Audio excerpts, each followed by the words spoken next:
Hi and welcome back.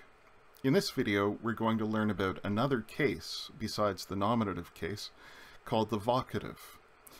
This is the case we use when we're using a nominal for direct address. So far we've learned the nominative case, and that is used for expressing the subject of a clause. The vocative is just another job a noun can do, and it comes with its own different endings, its own uniform for the job. The vocative case is for addressing someone directly. Here are the forms for the endings of the vocative case, and right off the bat it's important to recognize that in the first declension feminine nouns and in second declension neuter nouns, in other words, in these two categories, there's no difference in form between the nominative and the vocative. When we're addressing someone directly, we use the same form that we use when we're talking about that person, place, or thing as the subject of the sentence. The second declension masculine form is also quite easy. All you do is drop off the os ending of the nominative form and add on an epsilon. The third declension nouns are a little bit more complex for reasons that I'll go into in a moment, but basically there's no ending for the vocative case. You just use the noun stem, and because of any final sigma in the nominative form is actually an ending for a third declension noun, you drop off any final sigma if there is one. And that gives you, again, just the stem of the noun. And it's that stem alone that is usually used as the vocative form of third declension nouns. So here are some examples. Instead of Alexandros, we have Alexandra. But in the feminine first declension, we have Phoebe and Maria, just the same as the nominative forms. And in the second declension neuter, we have teknon, which is the same again as the nominative form. In the third declension, pais, which ends in a sigma, drops the sigma ending off, and we are left just with the stem of the word pai. With gunai, we have dropped the a, the eta, and end up with I instead. And why? Well, as we'll see in a moment, it's because of the stem change that happens and the difference between the nominative form and the real stem of third declension nouns. But the vocative of gune is gunai. And similarly, we have some stem change that goes on with the word pater. And so where the nominative form was pater, and we don't have any sigma to drop off, but we still have to shorten the eta to an epsilon. Okay, let's take a moment to focus on those third declension changes and see if we can get a handle on those. The stem of the noun for a third declension noun is the vocative form, again. So if we start with a nominative form that has a final sigma, that final sigma drops off.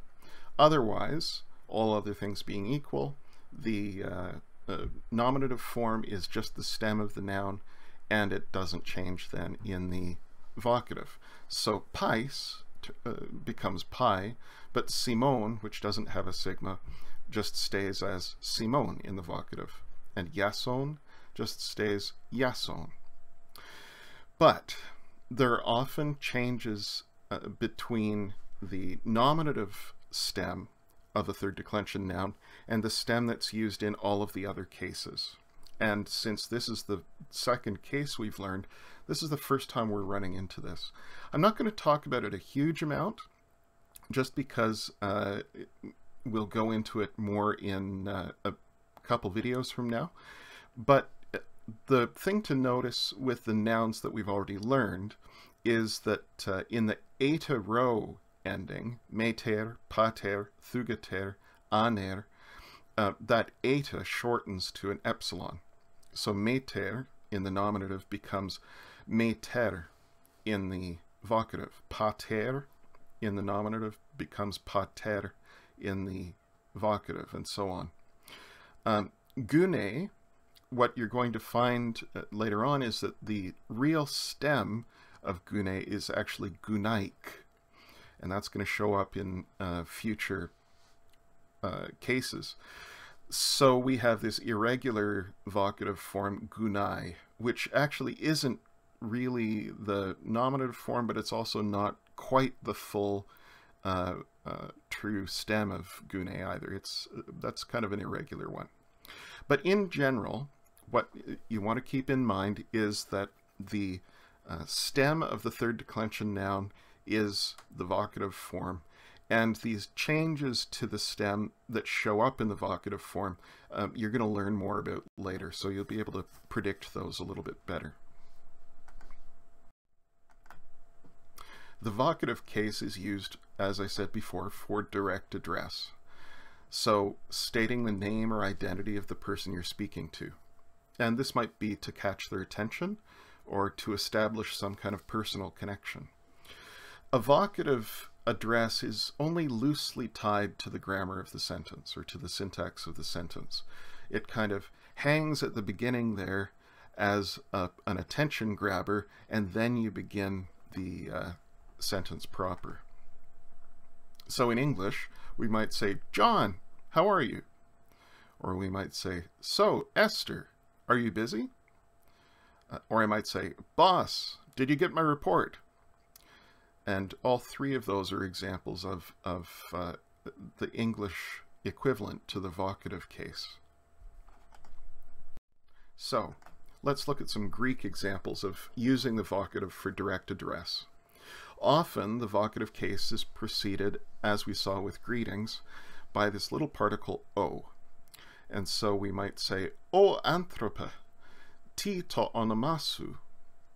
That would be equivalent to saying, hey you, what's your name? Or we might say, O pai, ti su ho pater.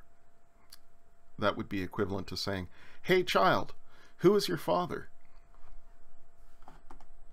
But the vocative case doesn't have to be preceded by that particle o. And so we might just say, phoebe, su hemeterautes. That would be asking the question, Phoebe, are you her mother? Or I might say, gunaimu, kalosu. That would be if I really wanted to get in the good books with my wife, and I say, my wife, you are beautiful. You can learn more about Greek cases and the vocative case in particular in Mounce's Basics of Biblical Greek, and I give you the 3rd edition section and page numbers there.